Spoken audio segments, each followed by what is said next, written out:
Chers étudiants, ravi de vous rencontrer dans cette nouvelle vidéo. Donc, commence tout de suite.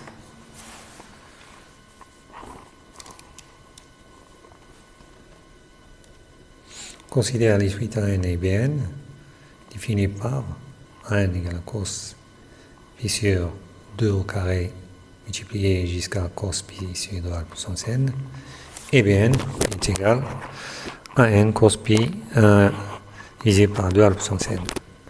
La première question, c'est montrer que AN est bornée et monotone. La deuxième question, montrer que quel que soit x dans R, cos carré x est supérieur à cos 2x. Et puis on montre que Bn est croissante. Voilà, Bn, c'est quoi? C'est ce AN qu'on multiplie par cos pi sur 2 à la puissance n. Donc, quatrièmement, on pose quel que soit n supérieur ou égal à 2, c'est n égale à n sinus pi sur 2 à la puissance n. Donc, montrer Cn géométrique, on déduit en limite de 1. Donc, très bien. Commence. Donc, je vais utiliser ce symbole. C'est le produit, par exemple, produit des 1 en puissance k égale à 1 jusqu'à n. Et ça signifie A1 multiplié par A2 multiplié ainsi de suite jusqu'à n. Donc c'est un symbole que vous connaissez déjà. Donc je vais effacer et commencer par la question 1. Donc, avant, je dois noter quelque chose. C'est AN, donc c'est n à partir de 2. Donc Bn, c'est ce AN, donc qui est là, et on multiplie par cos 2 à la puissance pi sur 2 à la puissance n. Bon, c'est exact, c'est à peu près notre AN, mais ici, on a un carré à la fin, cos carré. Hein. Montrer, c'est pas la peine de relire. Donc, on montre que AN est borné. Voilà. Donc, je suggère, on postule que AN est compris entre 0 et 1. Donc le produit, hein, ça ne comporte que des cosinus, et le cosinus on sait déjà, on va leur absolu est inférieur à 1. Et comme le n est, il commence à partir de 2, donc je commence à partir de pi sur 4, donc qui est positif, et tous les angles ici ensemble, pi sur 4 est 0, donc n est 1. Car, juste pour justifier, cos de pi sur 2 à la puissance k compris entre 0 et 1, hein, c'est pour k supérieur ou égal à 2. D'accord? Donc, ce qui implique un produit cos pi sur 2 à la puissance k. Donc, il est compris entre 0 et 1. Donc, pour k égale à 2 jusqu'à n. Donc, ceci qui veut dire que n est compris entre 0 et 1. Donc, on a notre AN qui est borné. Donc, si on considère que AN c'est une suite, donc c'est féminin. Donc, AN est borné. Donc, pour la monotonie, c'est clair que AN elle est décroissante. Pourquoi? Parce que à chaque étape, pour obtenir an plus 1, on doit multiplier ici par, pour obtenir an plus 1, on doit multiplier par cos pi sur 2 à la puissance n plus 1. Ce cos, donc il est inférieur ou égal à 1. An est décroissante. Pour les raisons que j'ai citées, d'accord, cos pi sur 2 à la puissance n plus 1, si on veut formaliser, donc on multiplie par an de part et d'autre, donc je dis donc ici on multiplie par an et ça donne 0.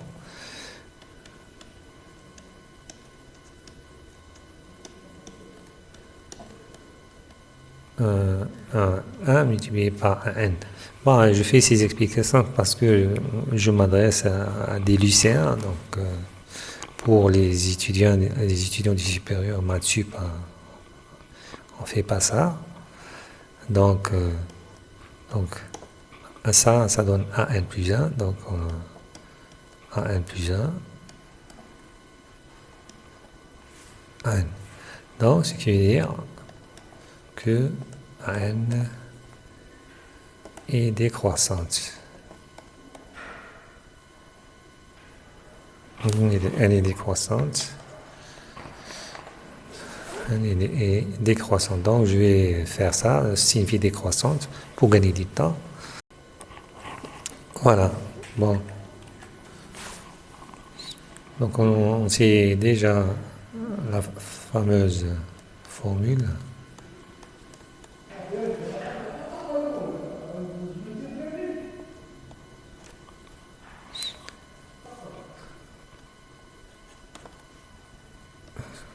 Qui est supérieur à cos 2 de x. Donc, k 1 plus cos de x divisé par 2 moins cos de x, c'est égal à 1 moins cos de x divisé par 2. Mais cette égalité, on peut l'avoir rapidement sur un schéma.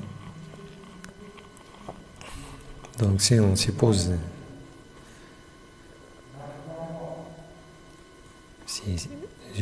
ici on a cos de 2x, donc 1 plus cos de x divisé par 2, donc il se situe au milieu ici. Donc ça c'est 1 plus cos de 2x divisé par 2. Donc vous voyez bien que le milieu il est inférieur, la moyenne est inférieure au plus grand, donc il y a 1. Ici cos x il est entre.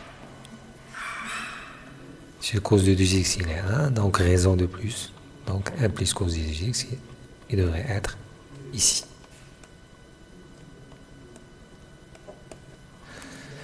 Donc ça c'est entre parenthèses une façon de voir des choses. Chacun à sa manière. On a Pn plus 1, c'est égal à 1 plus 1 multiplié par cos de pi sur 2 à la puissance n plus 1. Donc c'est égal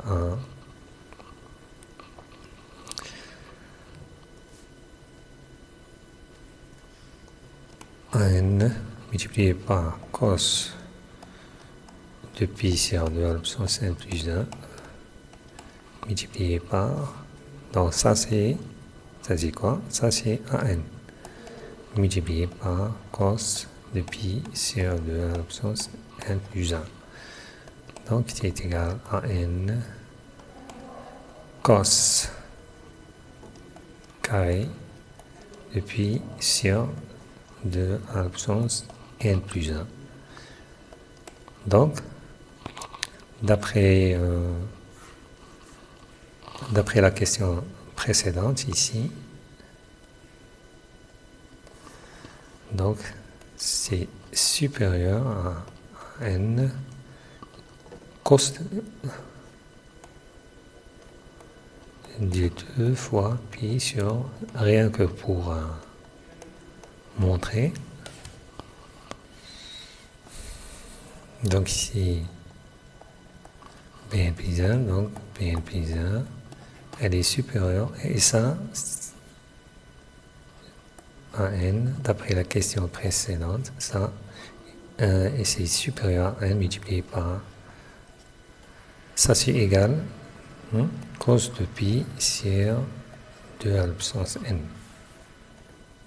Donc cos de 2, donc on simplifie par 2 en bas. Et ça, c'est exactement Bn. Voilà, regardez. Bn, c'est An multiplié par cos de pi. Donc, on obtient donc Bn plus 1 supérieur ou égal à Bn. Donc, ce qui signifie Bn, elle est croissante. Il faut toujours revenir au sens. Pourquoi on a considéré les suites adjacentes. Donc ça, par exemple, voilà notre UN, notre Vn qui est croissante. Voilà. Donc Vn croissante, ensuite Vn. Donc ici vous avez V0, par exemple, vous avez V1, V2, par exemple, c'est une suite croissante. Voilà. Ici, j'ai le I0, le U1, U2, et ainsi de suite. À un certain moment, je vais arriver à UN. Donc, à un certain moment, je vais arriver à Vn. Mais regardez donc, ça c'est Vn, c'est Un moins Vn.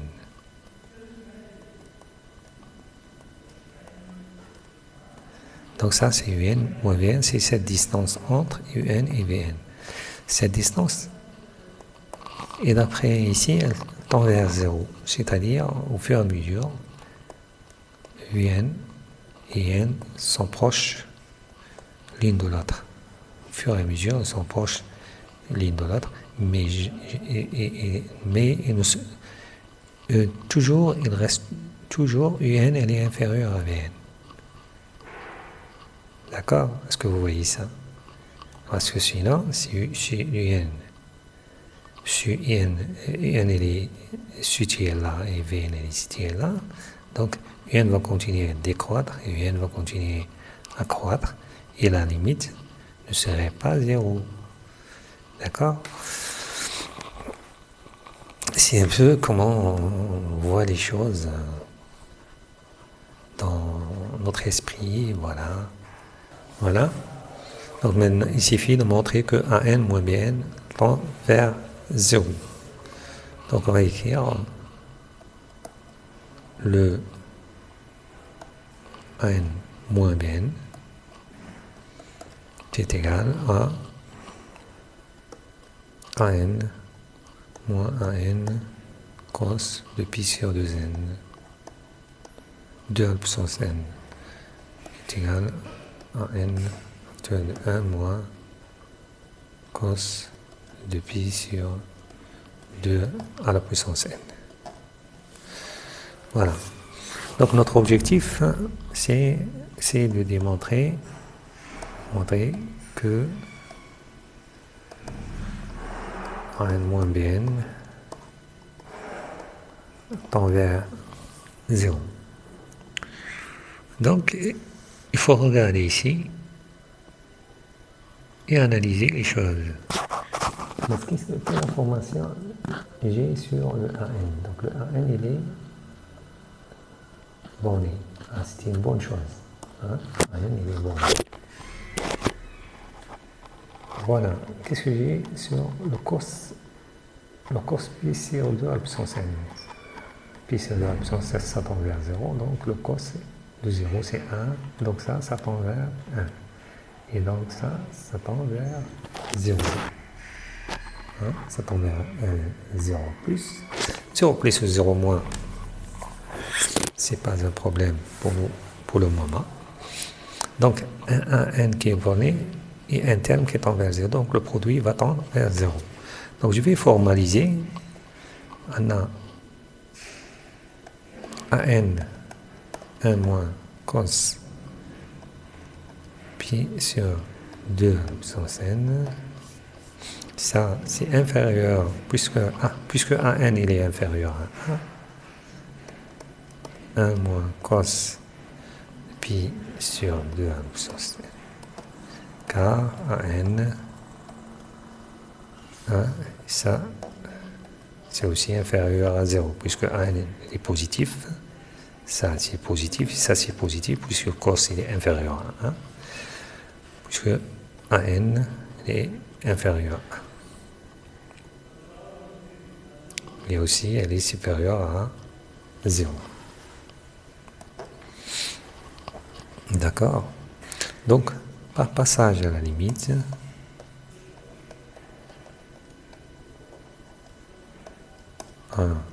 la limite.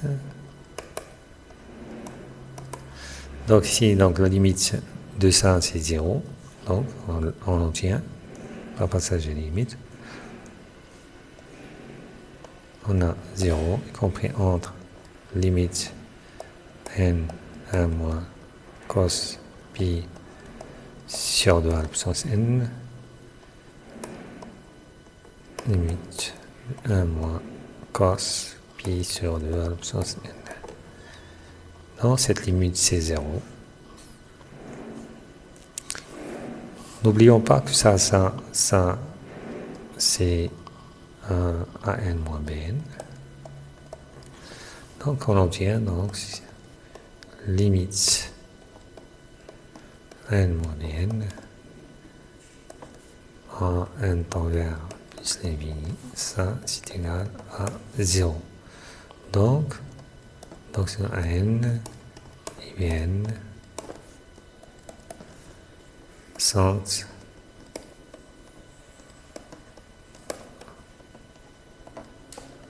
adjacentes. On montre que Cn elle est géométrique. D'accord. Donc Cn plus 1 c'est égal à n plus 1 multiplié par cos oxytocine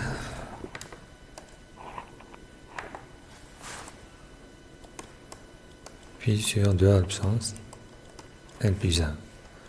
Donc ça c'est an multiplié par cos. Le an c'est égal à cos de pi sur 2 à la puissance n plus 1.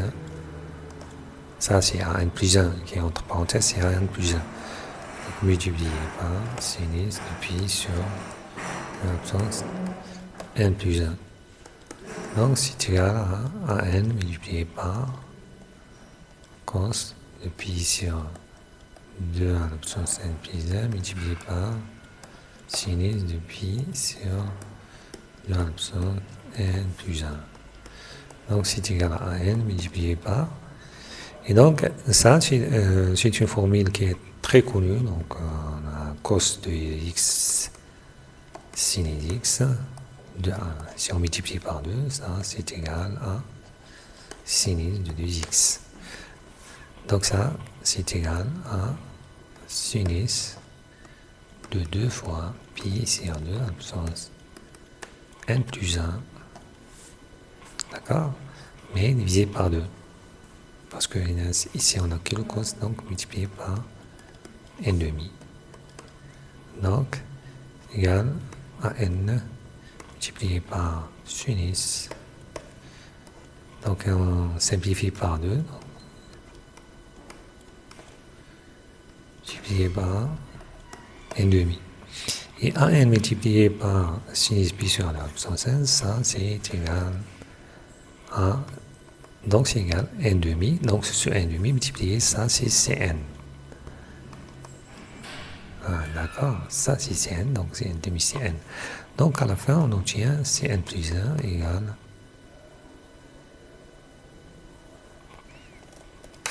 n demi Cn. On peut écrire, c'est déjà une suite géométrique, donc puisque le n demi est inférieur à 1, suite de n demi inférieur exactement à 0. Donc, ça implique donc limite de Cn est égal à 0. Cn par 1, 10, d'ailleurs, on a Cn, c'est égal à 1 demi Cn moins 1. Donc, c'est égal à 1 demi carré Cn moins 2. Ben, remarquez que cet indice n-2, 2, donc si on fait la somme n-2 avec 2, ça donne n. Ici, 1, ici on a 1, ici on a n-1, si on fait la somme, c'est n.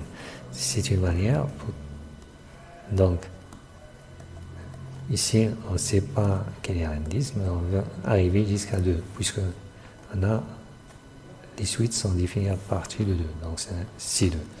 Donc, je me rappelle que je dois, ça plus ça doit donner n. Donc, de cette façon-là,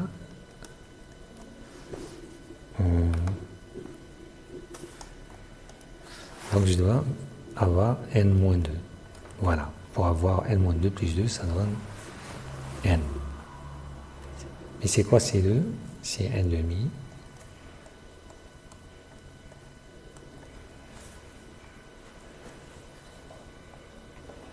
C'est n demi A2 fois sinus de pi sur 2 au carré. Mais c'est quoi A2 déjà? A2 c'est cos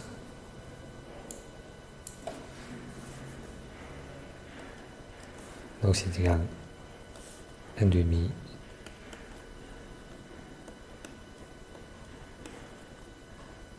n-2.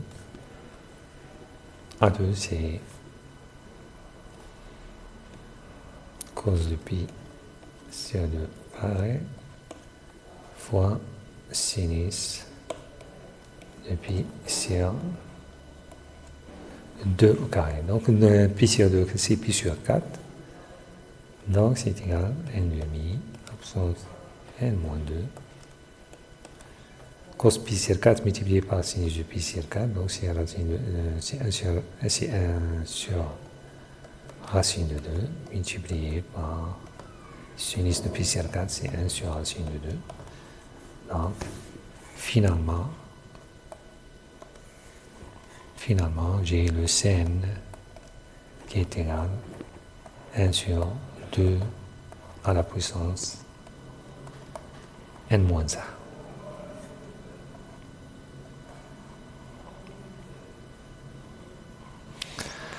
Donc ce qui implique, donc, or Cn est égal à 1n fois sinus pi sur 2 absence n, ce qui implique 2 à n égale 1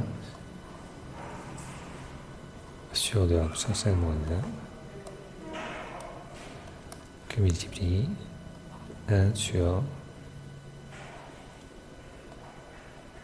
sinus de pi sur 2 absence n. D'accord?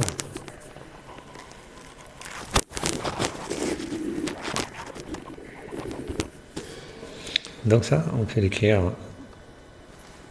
C'est égal à 1 sur 2 à la puissance n fois pi multiplié par 2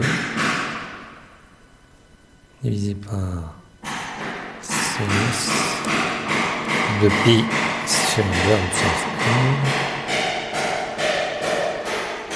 n. Et là, on divise par le pi. Voilà. Donc, ça, ce qui est entre parenthèses, donc, c'est pi sur 2 à la puissance n divisé par sinus pi sur 2 à la puissance n, à la limite, un temps vers plus l'infini. Ça, c'est égal à 1. Parce que c'est x divisé par sinus x. Hein? Parce que c'est égal à la limite de x divisé par sinus x, lorsque x tend vers 0. Donc, x égale pi sur 2 à la puissance n. D'accord? Donc, ce qui implique, donc, limite de rien, c'est égal à 2 sur pi. Donc, à ce point-là, j'ai terminé mon exercice. Je vous remercie vivement d'avoir suivi avec attention et intérêt la résolution de ce problème. Je m'excuse pour le bruit, c'est des travaux juste à côté.